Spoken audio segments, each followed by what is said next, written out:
Hello दोस्तों, स्वागत है आप सभी का समसामयिक घटना चक्र के इस ऑनलाइन प्लेटफॉर्म पर। मैं मोहित आप सभी के बीच उपस्थित हूं। आज अपने इस वीडियो में बात करेंगे 24 मार्च 2025 के महत्वपूर्ण जो खबरें हैं उन खबरों पर चर्चा करेंगे और विभिन्न पत्र पत्रिकाओं वेबसाइट से लेकर खबरों को यहां पर समाहित किया जाता है। डेली शाम को 7:30 बजे वीडियो आपको मिल जाता है और इस वीडियो में देखा जाए तो Dainik Jagran, the Hindu, Indian express, DD news, PIB, ANI में रही महत्वपूर्ण खबरों पर चर्चा की जाती है। साथ ही साथ आकाशवाणी का इनपुट भी यहाँ पर जरूर से समाहित किया जाता है, क्योंकि जो सिविल सेवा की परीक्षा तैयारी करने वाली लॉबी है वो कहता है कि शाम को 7:30 बजे जब न्यूज आता है आकाशवाणी पर वो जरूर सुनना चाहिए। तो हम लोग आकाशवाणी की खबरें जो रहती है उनको भी यहाँ पर समाहित करते हैं। इस वीडियो की महत्ता आप जानते ही हैं। और ये क्लास जो है ये आरओ यूपीपीसीएस, बीपीएससी, एमपीपीएससी सभी के लिए इंपॉर्टेंट है। यहाँ पर थंबनेल आप देख रहे हैं, अब होगी आरओ की क्लास। अब देखिए इसमें महत्वपूर्ण क्या है, इसमें कुछ पॉइंट्स जो है यूपी स्पेशल के अब यहाँ पर डेली जोड़े जाएंगे। यूपी स्पेशल के पॉइंट्स इसलिए जोड़े जाएंगे क्योंकि जो यूपी पीसीएस है, यूपी पीसीएस में जो यूपी स्पेशल के प्रश्न होते हैं उनकी संख्या गिनती के होते हैं, लेकिन आरओ में बीपीएससी आरओ में जो प्रश्न है, ठीक है, उसमें यूपी स्पेशल के प्रश्नों की संख्या ठीक ठाक होती है। तो इसी वजह से यहाँ पर यूपी स्पेशल के जो प्रश्न है उनको भी समाहित किया जाएगा, चाहे वो छोटी से छोटी खबर हो, बड़ी से बड़ी खबर हो, यूपी स्पेशल वाली उसको समाहित करते हुए साथ ही साथ जो राष्ट्रीय अंतर्राष्ट्रीय खबरें हैं उन पर तो चर्चा की ही जाएगी। एक विशेष बात ये जाने रही है, अभी मुझे कुछ फोन कॉल्स आए थे कि सर बीपीएससी वाले जो बीपीएससी की तैयारी कर रहे हैं उनके लिए क्लास जरूरी है कि नहीं।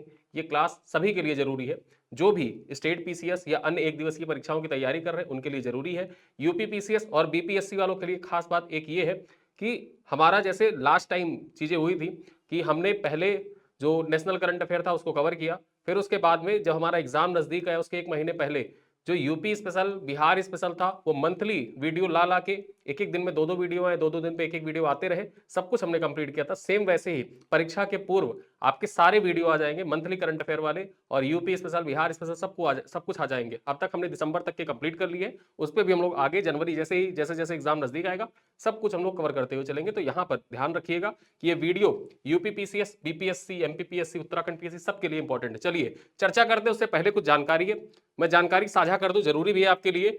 20 रुपए से कम में भी अब घटना चक्र के साथ करंट अफेयर की संपूर्ण तैयारी हो रही है। हमारा मंथली पैकेज है, पैकेज आप चाहे तो ज्वाइन कर सकते हैं और ये पैकेज हिंदी और अंग्रेजी दोनों माध्यम के लोग ज्वाइन कर सकते हैं, दोनों माध्यम के छात्र ज्वाइन कर सकते हैं। क्या क्या चीजें इसमें मिल रही है, क्या क्या है इस पैकेज में। इस पैकेज की सुविधा ये है कि यहाँ पर डेली शाम को आपको वीडियो क्लास तो मिल ही जाती है, प्रतिदिन जो पिक्टोरियल पीपीटी होती है ये भी ऐप पर अपलोड कर दी जाती है। डेली शाम को 7:30 बजे के बाद देखा जाए तो आप ऑनलाइन करंट अफेयर का टेस्ट दे सकते हैं ऐप पर जाकर। जैसे वीडियो अपलोड होती है उसी वीडियो पर आधारित ऑनलाइन करंट अफेयर का टेस्ट होता है और उसके साथ साथ में अगले दिन, ठीक है, देखा जाए जिस दिन वीडियो अपलोड हुआ उसके अगले दिन आपको प्रिंटेबल पीडीएफ मिल जाता है, वो भी हिंदी और अंग्रेजी दोनों भाषाओं में पीडीएफ होती है। ठीक है, तो इस वजह से देखा जाए तो लैंग्वेज का बैरियर यहाँ पे नहीं है बिल्कुल भी। और साथ ही साथ महीने का जब एंड होता है तो महीने के एंड में करंट अफेयर का एक कंप्लीट टेस्ट आपका होता है और महीने के एंड में कंप्लीट पीडीएफ जो कंपाइलेशन पीडीएफ होती है पूरे महीने की वो भी आपको प्रोवाइड कर दी जाती है।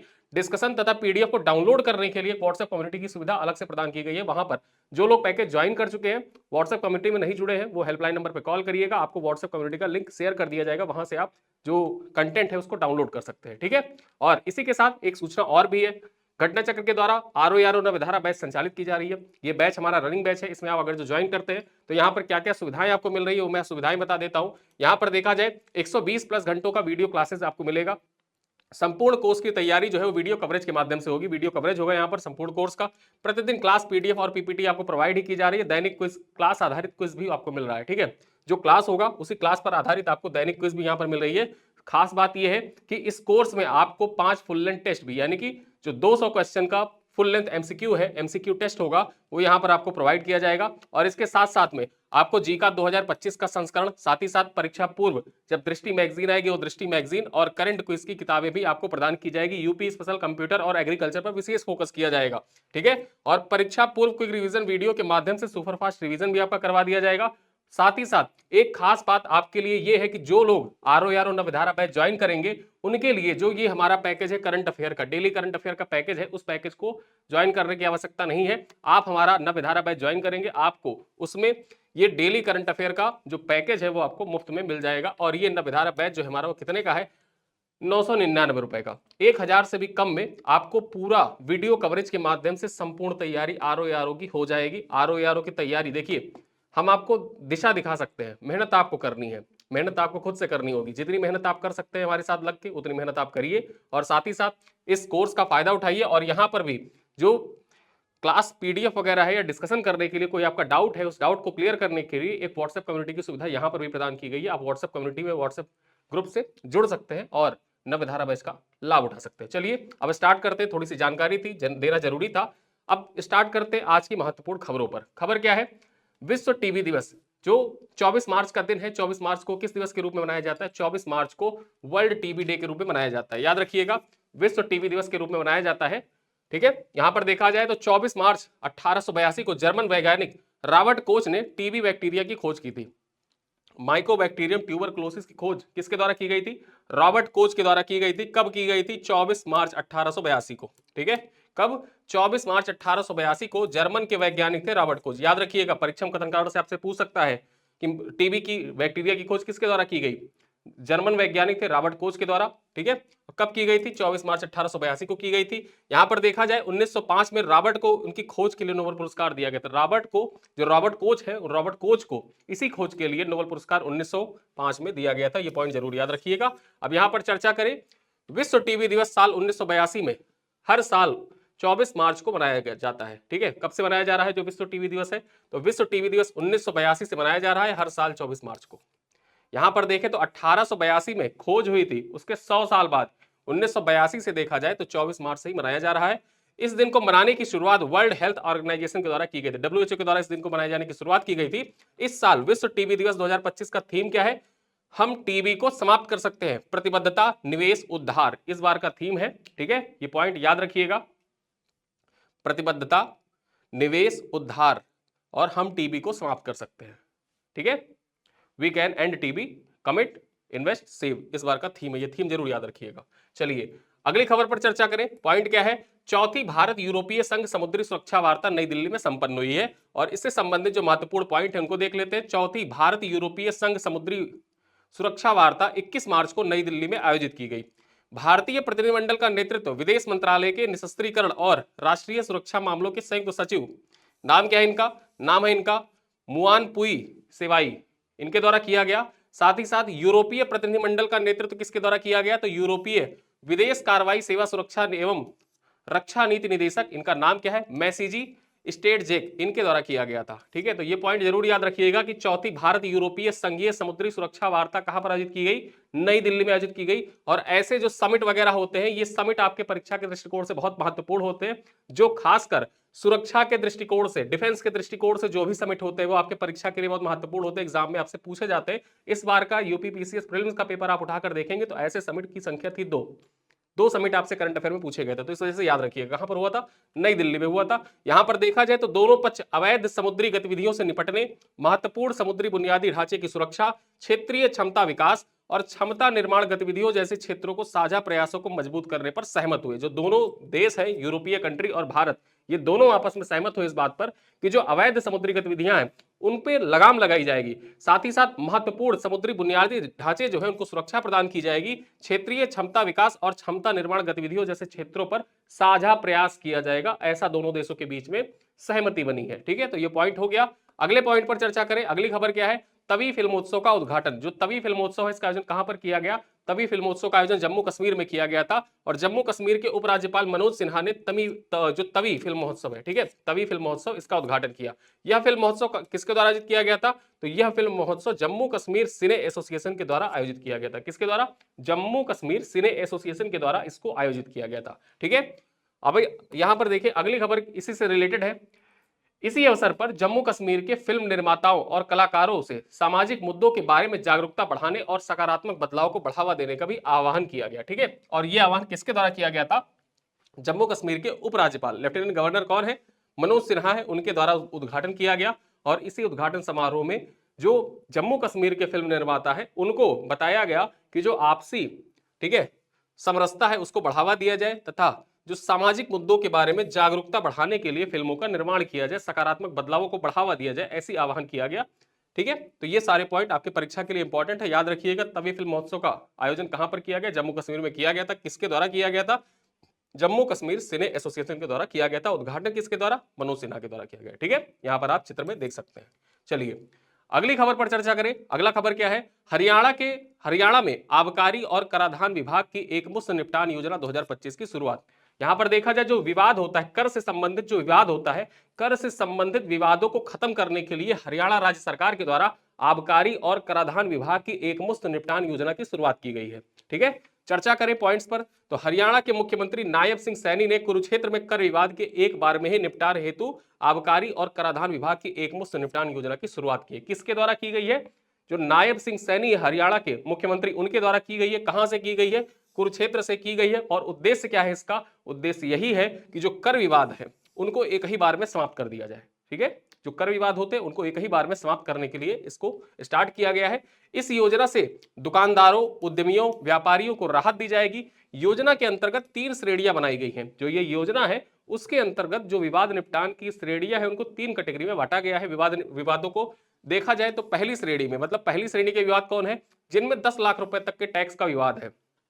यदि कोई विवाद 10 लाख रुपए तक के टैक्स का है तो उसको प्रथम श्रेणी में रखा गया है। दूसरी कैटेगरी कौन सी है? इसमें देखा जाए तो 10 लाख से 10 करोड़ रुपए तक की कैटेगरी है। यानी कि विवाद अगर 10 लाख रुपए से लेकर और 10 करोड़ रुपए तक है तो उसको कैटेगरी 2 में रखा जाएगा। और वहीं पर तीसरी कैटेगरी कौन सी है? जिसमें 10 करोड़ से अधिक के मामले शामिल होंगे। ठीक है, तो यहां पर ये पॉइंट है। और ये इस योजना के तहत क्या किया जाएगा कि प्रत्येक जिले में, यानी कि हरियाणा के प्रत्येक जिले में वस्तु एवं सेवा कर संग्रहण कार्यालय खोले जाएंगे। ये पॉइंट याद रखिएगा। इसी योजना के तहत प्रत्येक जिले में वस्तु एवं सेवा कर संग्रहण कार्यालय खोले जाएंगे। परीक्षा से पूछ सकता है निम्नलिखित में से किस योजना के अंतर्गत हरियाणा के प्रत्येक जिले में वस्तु एवं सेवा कर संग्रहण कार्यालय खोलने की योजना का प्रस्ताव रखा गया? याद रखिएगा, आबकारी और कराधान विभाग की ओर से एकमुश्त निपटान योजना 2025। ठीक है, एकमुश्त निपटान योजना 2025 इसका नाम है, याद रखिएगा। परीक्षा में से डायरेक्टली पूछ सकता है कि विवाद निपटान के लिए हाल ही में चर्चा में रहा एकमुश्त निपटान योजना निम्नलिखित में से किस राज्य से संबंधित है? पंजाब, हरियाणा, नई दिल्ली, उत्तर प्रदेश। एकमुश्त निपटान योजना कहां का है? हरियाणा का है। ठीक है, चलो अगली खबर पर चर्चा करें। जेके टायर सांसद constitution club of India car rally. ठीक है, यहां पर देखा जाए एक महत्वपूर्ण कार रैली थी। इस कार रैली को केंद्रीय मंत्रियों के द्वारा हरी झंडी दिखाई गई, इस वजह से ये कार रैली महत्वपूर्ण हो जाती है। ठीक, देखें क्या है। केंद्रीय संसदीय कार्य मंत्री किरण रिजिजू और नागर विमानन मंत्री के.एम. राम मोहन नायडू, ठीक है, किंजरापू राम मोहन नायडू के द्वारा 23 मार्च को नई दिल्ली में 9वें JK tyre constitution club of India car rally को झंडी दिखाकर रवाना किया गया। ठीक है, किसके द्वारा रवाना किया गया और इस कार रैली का आयोजन कहां पर किया गया था? ये पॉइंट याद रखिएगा। तो जेके टायर सांसद constitution club of India car rally जो है इसके 9वें संस्करण का आयोजन 23 मार्च 2025 को नई दिल्ली में किया गया। और जिसको हरी झंडी किसने दिखाई इस कार रैली को? तो किरण रिजिजू और नागर विमानन मंत्री जो है के राम मोहन नायडू, यानी कि किंजरापू राम मोहन नायडू के द्वारा यहां पर झंडी दिखाई गई। इस कार्यक्रम का उद्देश्य क्या है? तो लोगों को सड़क सुरक्षा जागरूकता के लिए प्रोत्साहित करना इस कार्यक्रम का मूल उद्देश्य है। जो ये कार रैली थी, इस कार रैली का मूल उद्देश्य था। ठीक है, चलो अगली खबर पर चर्चा करें। तो भारत को दक्षिण अफ्रीका से महात्मा गांधी की कलाकृतियां प्राप्त हुई। भारत को दक्षिण अफ्रीका से, ठीक है, कलाकृतियां प्राप्त हुई हैं जिनका संबंध किससे था? महात्मा गांधी से था। पॉइंट्स पर चर्चा कर ले। यहां पर पॉइंट है, दक्षिण अफ्रीका के Phoenix settlement trust Gandhi development trust ने 23 मार्च को नई दिल्ली में महात्मा गांधी से संबंधित वस्तुओं और दस्तावेज विदेश मंत्री डॉक्टर एस जयशंकर की उपस्थिति में राष्ट्रीय गांधी संग्रहालय उसको सौंप दिए हैं। ठीक है, जो फिनिक्स सेटलमेंट ट्रस्ट था और गांधी डेवलपमेंट ट्रस्ट था, ये कहां पर अवस्थित है? दक्षिण अफ्रीका में अवस्थित है। और उसके द्वारा 23 मार्च 2025 को, यानी कि कल, क्या सौंपा गया है? जो गांधी जी से संबंधित वस्तुएं थी उन वस्तुओं को वापस से भारत को, जो भारत का राष्ट्रीय गांधी संग्रहालय है, राष्ट्रीय गांधी संग्रहालय को सौंप दिया गया है। और इस अवसर पर विदेश मंत्री एस जयशंकर भी वहां पर उपस्थित थे। सौंपी गई वस्तुओं में महात्मा गांधी द्वारा बुने गए वस्त्र शामिल है। यहां पर देखा जाए मूल रूप से जो महात्मा गांधी द्वारा बुना गया वस्त्र है, ये है वस्त्र। ठीक है, ये वस्त्र शामिल है, ये महात्मा गांधी के द्वारा बुना गया था और इसको राष्ट्रीय गांधी संग्रहालय को सौंप दिया गया है। यहां पर देखें, महात्मा गांधी 1893 में दक्षिण अफ्रीका गए थे और लंबे समय तक डरबन में रहे थे। उन्होंने 1904 में फिनिक्स आश्रम की स्थापना की थी। और ये पॉइंट आपके जीएस पॉइंट ऑफ व्यू से इंपॉर्टेंट हो जाता है। ठीक है, जीएस पॉइंट ऑफ व्यू से इंपॉर्टेंट हो जाता है। यहां पर देखा जाए तो करंट अफेयर, जो करंट अफेयर में संबंधित चीजें रहती हैं चर्चा में, उनसे भी जीएस के सवाल बनते हैं। आप जानते ही होंगे, करंट अफेयर कुछ है, करंट के चर्चा में है, उसका स्टैटिक पूछ लिया। अब इस क्वेश्चन का स्टैटिक क्या बन सकता है? इस क्वेश्चन का स्टैटिक यही तो बन सकता है, गांधी जी दक्षिण अफ्रीका कब गए थे? सन पूछ लिया 1893। गांधी जी के द्वारा कथन कारण में पूछ लिया कि गांधी जी के द्वारा गांधी जी दक्षिण अफ्रीका 1893 में गए थे, कथन 1 है। गांधी जी के द्वारा फिनिक्स आश्रम की स्थापना 1905 में की गई थी, कथन 2 है। उपरोक्त में से कौन सा कथन सही है? कथन 1 सही है, कथन 2 सही है, दोनों कथन सही है, ना तो 1 सही है ना ही 2 सही है। ठीक है, तो यहां पर कौन सा कथन सही है? केवल कथन 1 सही है। ठीक है, क्यों? दूसरा कथन गलत है, 1905 नहीं 1904 में स्थापना हुई थी। ठीक है, चलो अगली खबर पर चर्चा करें। फेडरेशन इंटरनेशनल डी जिम्नास्ट विश्व कप में महिला वार्ड फाइनल में प्रणति नायक ने कांस्य पदक जीता। भारत की है प्रणति नायक और इन्होंने जीता है कांस्य पदक। यहां पर पॉइंट पर चर्चा कर ले तो तुर्की के अंताल्या में भारत की प्रणति नायक ने फेडरेशन इंटरनेशनल डी जिम्नास्ट विश्व कप में महिला वार्ड फाइनल में कांस्य पदक जीता है। 2 बार की एशिया चैंपियनशिप पदक विजेता प्रणति ने विश्व कप में अपना पहला पदक जीता है। जो विश्व कप होता है जिम्नास्ट विश्व कप, इसका आयोजन कहां पर किया गया था? तो ये पॉइंट याद रखिएगा, तुर्की के अंताल्या में किया गया था। और यहीं पर भारत की जो 2 बार की एशिया चैंपियन है प्रणति नायक, ठीक है, इन्होंने जीता है यहां पर कांस्य पदक। स्वर्ण और रजत किसने जीता? तो यहां पर देखा जाए अमेरिका की जाइला देंग, क्या नाम है इनका? जाइला देंग ने स्वर्ण पदक जीता है। और अमेरिका की ही क्लियर पीज, क्या नाम है इनका? क्लियर पीज, इन्होंने रजत पदक जीता है। ठीक है, तो देखा जाए जो जिम्नास्टिक की विश्व कप था, विश्व कप का नाम क्या था? फेडरेशन इंटरनेशनल डी जिम्नास्ट विश्व कप। इस विश्व कप में अमेरिका के जो खिलाड़ी हैं, नाम क्या है इनका? नाम है जाइला देंग और क्लियर पीस, इन्होंने क्रमशः स्वर्ण और रजत पदक जीता। वहीं पर भारत की जो प्रणति नायक है, उन्होंने कौन सा पदक जीता? उन्होंने जीता है कांस्य पदक। और ये है प्रणति नायक। फोटो जरूर याद रखा करिए, चेहरा याद रखेंगे तो नाम याद रहेगा, नाम याद रहेगा तो करंट अफेयर का टॉपिक याद रहेगा। इसी वजह से फोटो और चित्रात्मक पीपीटी यहां पर आपके समक्ष प्रस्तुत की जाती है। चलिए अगली खबर पर चर्चा करें तो केरल में उत्खनन में बड़ी संख्या में पत्थर की संरचनाएं मिली हैं। चर्चा में क्यों आ गया ये देखते हैं, पॉइंट्स क्या है। केरल के पलक्कड़ में मलापूझा बांध के पास पुरातात्विक उत्खनन में बड़ी संख्या में पत्थर के ढांचे मिले हैं। और ये पत्थर के ढांचे किस प्रकार से दिख रहे हैं यहां पर आप देख सकते हैं। ठीक है, ये पत्थर के ढांचे इस प्रकार से दिख रहे हैं। और यहां पर देखा जाए तो इस क्षेत्र के सर्वेक्षण करने वाली टीम को 45 हेक्टेयर क्षेत्र में 110 से अधिक संरचनाएं मिली है। मतलब 45 हेक्टेयर के क्षेत्र में 110 से अधिक इसी प्रकार की संरचनाएं प्राप्त हुई हैं उत्खनन में। और यहां चर्चा की जाए तो ये संरचनाएं मुख्य रूप से विशाल ग्रेनाइट स्लैब और बोल्डर से बनी हुई हैं। कुछ संरचनाओं में लेटराइट पत्थर का भी उपयोग किया गया है। इतनी बड़ी संख्या में पत्थर की संरचनाओं की खोज से केरल में प्रारंभिक लौह युग के बारे में जानकारी मिलने की संभावना है। यानी कि एक संभावना हो गई है कि केरल में प्रारंभिक लौह युग जो था, ठीक है, प्रारंभिक लौह युग जो था उसके प्रमाण मिल सकते हैं। राजा नल के टीले से लोहे की खोज हुई थी, ठीक है, खोज लोहे का प्रमाण मिला था राजा नल के टीले से। तो ऐसा अनुमान व्यक्त किया जा रहा है कि ये जो केरल में जो उत्खनन से प्राप्त संरचनाएं हैं, यहां से भी प्रारंभिक लौह युग के साक्ष्य प्राप्त हो सकते हैं। ठीक है, इसी वजह से ये सारी चीजें चर्चा में आ गई थी। और ये इतिहास के दृष्टिकोण से इंपॉर्टेंट है। ठीक है, इतिहास के दृष्टिकोण से इंपॉर्टेंट है। यूपीपीसीएस भी पूछ सकता है, यूपीएससी का मेन फोकस हो सकता है यहां पर। चलिए अगली खबर पर चर्चा करें। अमेरिका के सिएटल में पहला भारतीय फिल्म महोत्सव। और जैसे आ गया पहला भारतीय फिल्म महोत्सव, वो आपके परीक्षा के लिए इंपॉर्टेंट हो गया। ठीक है, ये आपके परीक्षा के लिए मोस्ट इंपॉर्टेंट हो गया। क्यों?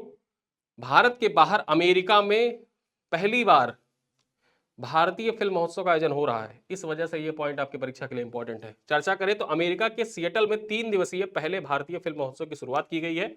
यहां पर चर्चा करें ये कहां पर हो रहा है, तो म्यूजियम ऑफ पॉप कल्चर में। कहां पर? म्यूजियम ऑफ पॉप कल्चर में भारत के बाहर सिएटल में 3 दिवसीय भारतीय फिल्म महोत्सव का आयोजन किया जा रहा है। ठीक है, यहां पर चर्चा करें म्यूजियम ऑफ पॉप कल्चर में आयोजित इस कार्यक्रम में प्रधानमंत्री नरेंद्र मोदी के लेक्स फ्रीडमैन के साथ जो पॉडकास्ट के कुछ अंश भी प्रस्तुत किए गए अभी यहां पर हाल ही में देखा जाए। और ये पॉइंट जरूर याद रखिएगा कि निम्नलिखित में से किस, ये देखिए जो लेक्स फ्रीडमैन थे ये अमेरिकी फेमस पॉडकास्टर हैं, ये पॉडकास्ट करते हैं। ठीक है, और इन्होंने अभी हाल ही में 3.5 घंटे के आसपास नरेंद्र मोदी जी का, जो भारत के प्रधानमंत्री हैं, उनका पॉडकास्ट किया। उसमें रूस, यूक्रेन, भारत, पाकिस्तान सभी देशों के ऊपर अंतरराष्ट्रीय, राष्ट्रीय, 2002 के दंगे, फिर उसके बाद में मोदी जी के जो व्यक्तिगत जीवन है उनसे संबंधित सारे प्रश्नों पर यहां पर चर्चा हुई। ठीक है, तो ये पॉइंट याद रखिएगा, किसने लिया था पॉडकास्ट? लेक्स फ्रीडमैन ने लिया था। ठीक है, आगे चर्चा करें। इसमें प्रधानमंत्री के आइडिया ऑफ इंडिया का दृष्टिकोण प्रस्तुत किया गया। जो ये सिएटल का पहला भारतीय फिल्म महोत्सव है, इस फिल्म महोत्सव में प्रधानमंत्री नरेंद्र मोदी के जो आइडिया ऑफ इंडिया है उसका दृष्टिकोण भी यहां पर प्रस्तुत किया गया। ठीक है, अगली खबर पर चर्चा करें, और ये खबर आप आज के लिए मोस्ट इंपॉर्टेंट है, मोस्ट इंपॉर्टेंट है।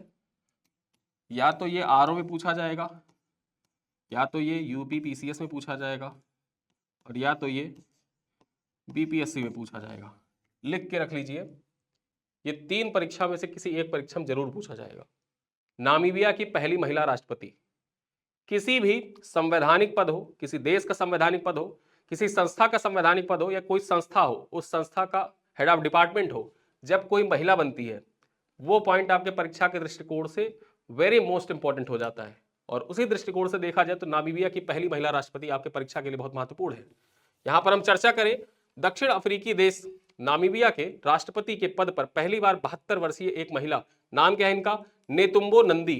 नेतुम्बो नंदी याद रखना, नेतुम्बो नंदी जो है निम्नलिखित में से किस देश की राष्ट्रपति बनी है, नामीबिया की राष्ट्रपति बनी है। आगे चर्चा करें, उन्होंने 21 मार्च को 83 वर्षीय निवर्तमान राष्ट्रपति नोंगोलो मुमुम्बा, क्या नाम था इनका, नोंगोलो मुमुम्बा इनका नाम था, इनका स्थान लिया है।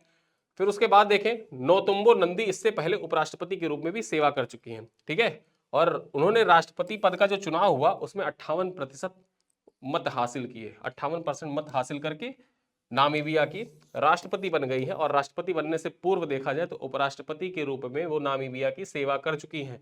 और ये नाम आपके परीक्षा के दृष्टिकोण से बहुत ही महत्वपूर्ण है, याद रखिएगा। अगली खबर देखें, जल शक्ति अभियान कैच द रेन 2025 का शुभारंभ। जल शक्ति अभियान कैच द रेन 2025 का शुभारंभ किया गया है। चर्चा करें खबरों पर तो केंद्रीय जल शक्ति मंत्री सीआर पाटिल और हरियाणा के मुख्यमंत्री नायब सिंह सैनी ने 22 मार्च को पंचकुला में राष्ट्रव्यापी अभियान जल शक्ति अभियान कैच द रेन 2025 का शुभारंभ किया। परीक्षा में आपसे पूछ सकता है कि राष्ट्रव्यापी अभियान जल शक्ति अभियान कैच द रेन 2025 का शुभारंभ किसके द्वारा किया गया, सीआर पाटिल और हरियाणा के मुख्यमंत्री नायब सिंह सैनी के द्वारा किया गया था। कहां पर किया गया, पंचकुला हरियाणा में किया गया था। पंचकुला जरूर याद रखिएगा, कुरुक्षेत्र में टिक कर दीजिएगा, पंचकुला में किया गया इसका उद्घाटन। इस कार्यक्रम का उद्देश्य सामुदायिक भागीदारी और नवीन रणनीतियों के माध्यम से जल संरक्षण और प्रबंधन पर बल देना था। जल शक्ति अभियान कैच द रेन 2025 देश के 148 जिलों के समुदाय के नेतृत्व के साथ साथ जल संरक्षण और स्थिरता को बढ़ावा देगा, ठीक है। यहां पर चर्चा करें, जल शक्ति मंत्रालय, पर्यावरण वन एवं जलवायु परिवर्तन मंत्रालय और हरियाणा सरकार के सहयोग से इस अभियान की शुरुआत की गई। जो ये अभियान है, ये अभियान मूलतः हरियाणा सरकार, जल शक्ति मंत्रालय, साथ ही साथ पर्यावरण वन एवं जलवायु परिवर्तन मंत्रालय जो है, ये तीनों लोग मिलकर इस अभियान को संचालित कर रहे हैं। अभियान का नाम जरूर याद रखिएगा, जल शक्ति अभियान कैच द रेन 2025, ठीक है। चलो, सबसे महत्वपूर्ण पॉइंट और सबसे एग्जाम के लिए जरूरी, ट्रिपल स्टार बना के रखिएगा। मैं एक बार फिर कहता हूं, आरओ में, यूपी पीसीएस में या बीपीएससी में, इन तीनों में से किसी एक परीक्षा के लिए ये बहुत महत्वपूर्ण है, पूछ सकता है। उत्तराखंड पीएससी में भी पूछ सकता है, यूके पीएससी, ठीक है। यूके पीएससी में जो जून में प्रस्तावित है, संभवतः फॉर्म निकलता है तो जून में इसकी परीक्षा होगी। चर्चा करें यहां पर पॉइंट्स पर तो 22 मार्च को हिंदी भाषा के मशहूर साहित्यकार विनोद कुमार शुक्ला को ज्ञानपीठ पुरस्कार देने की घोषणा की गई है। जो विनोद कुमार शुक्ला है, इनको 22 मार्च को, डेट याद रखिएगा, 22 मार्च को ये घोषणा हुई है, ये जरूर याद रखिएगा। 22 मार्च को हिंदी भाषा के मशहूर साहित्यकार विनोद कुमार शुक्ला को ज्ञानपीठ पुरस्कार देने की घोषणा की गई है। विनोद कुमार शुक्ला को साल 2024 के लिए 59वां ज्ञानपीठ पुरस्कार दिया जाएगा, ठीक है। कौन सा ज्ञानपीठ पुरस्कार है ये, 59वां ज्ञानपीठ पुरस्कार है। इसके पूर्व देखा जाए 58वां ज्ञानपीठ किसे दिया गया था, 58वां ज्ञानपीठ रामभद्राचार्य को दिया गया था। चित्रकूट पीठाधीश्वर रामभद्राचार्य और गुलजार को प्रदान किया गया था। गुलजार को उर्दू भाषा के लिए प्रदान किया गया था और रामभद्राचार्य को किस भाषा के लिए प्रदान किया गया था, इसको आपको कमेंट बॉक्स में बताना है। ये आप कमेंट बॉक्स में बताएंगे कि रामभद्राचार्य को किस भाषा के लिए ज्ञानपीठ पुरस्कार से सम्मानित किया गया था, और ये 58वां था। इस बार जो प्रदान किया जा रहा है विनोद कुमार शुक्ला को, ये कौन सा है, तो विनोद कुमार शुक्ला को प्रदान किया जा रहा है 59वां है, ठीक है। चलिए आगे देखें, विनोद कुमार शुक्ला को हिंदी साहित्य में उनके अद्वितीय योगदान, सृजनात्मक और विशिष्ट लेखन शैली के लिए यह पुरस्कार देने का निर्णय लिया गया है। साथ ही साथ चर्चा करें, यह हिंदी के 12वें साहित्यकार हैं जिन्हें इस पुरस्कार से नवाजा जा रहा है। यानी कि अब तक हिंदी के 12 साहित्यकारों को 59 लोगों को प्रदान किया जा चुका है ज्ञानपीठ पुरस्कार। उन 59 में से ये 12वें साहित्यकार हैं जिनको हिंदी भाषा के लिए प्रदान किया गया है। ठीक है, तो ये जरूर याद रखिएगा कि हिंदी भाषा के लिए जो ज्ञानपीठ पुरस्कार है उसको पाने वाले ये 12वें व्यक्ति हैं। ठीक है, चलिए आगे चर्चा करें।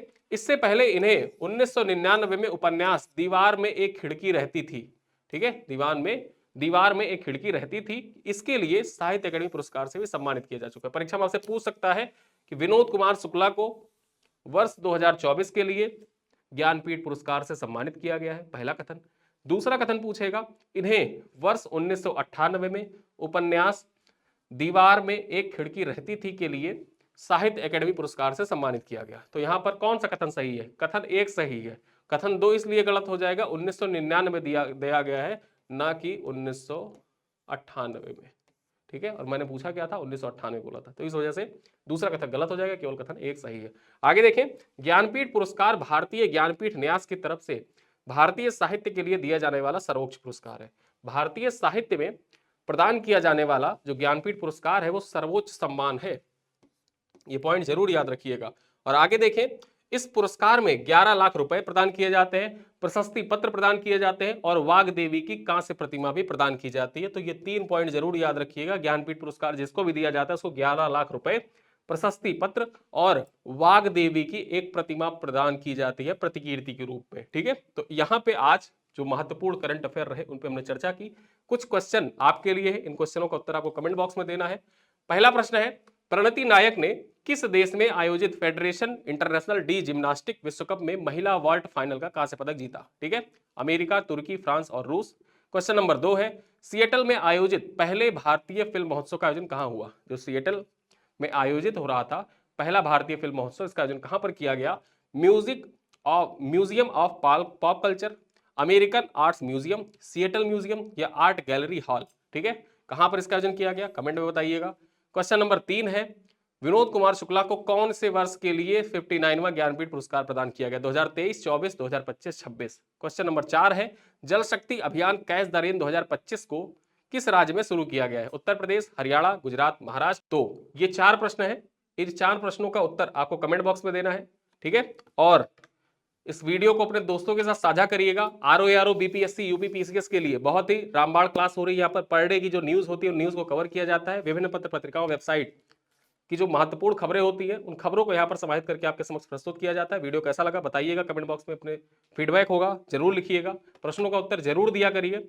आपके जो कमेंट होते हैं, प्रश्न होते हैं, उनको व्यक्तिगत मैं डेली देखता हूँ। कुछ कमेंट्स होते हैं उनको पढ़ता हूँ, रिप्लाई करना जरूरी होता है, वहां पे मैं रिप्लाई भी कर देता हूँ। और इसी के साथ ये वीडियो मैं यहीं पर समाप्त करता हूँ। मिलते हैं अगले वीडियो में, तब तक के लिए धन्यवाद।